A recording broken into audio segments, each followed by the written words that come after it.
There are two things that Japanese like to do the most: be racist and butcher the endings of their products. All Japanese anime, films, and even their history can be summed up in those two sentences. And it's especially growling when the idea is interesting and the result is acceptable, but the ending is so shit that it ruins the whole experience. And since this season is almost over, I want to talk about one anime that I kinda skipped when it started, or it didn't even finish yet, fuck knows with all those leaks and piracy nonsense, yet have managed to capture my attention now.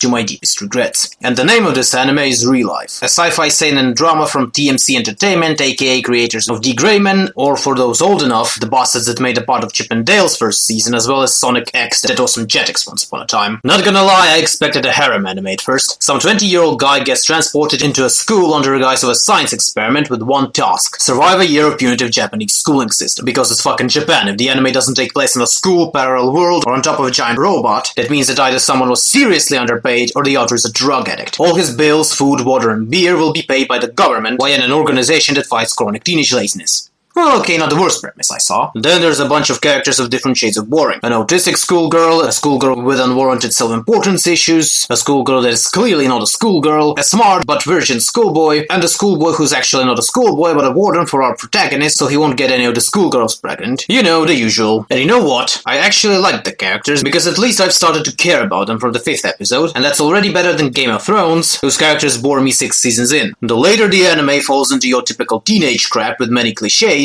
there's your fireworks festivals and tests and club problems, etc. Never during my time watching I realized that I couldn't give a single toss about what happens, and that I could do something useful and not sit on the couch and watch Laotian cartoons, in many ways because of how well written the main characters of this story. But as usual, the ending ruined everything, and those who watched it will mostly memorize it and only it. I won't spoil anything, but suddenly in the end, the series that was mostly drama out of the blue gives us plot twists that weren't mentioned anywhere before that and abruptly ends, leaving the viewer confused, and to be honest, slightly deceived. It's like in the end days of Second World War, Germany would suddenly publish photos of Emperor Hirohito in women underwear. I'm not even sure that I can recommend the anime, because the ending was so confusing that it's not entirely clear is this a school drama or a dystopia. Although, knowing Japanese, it's probably some kind of social experiment to create uber-Japanese, like Pokemon.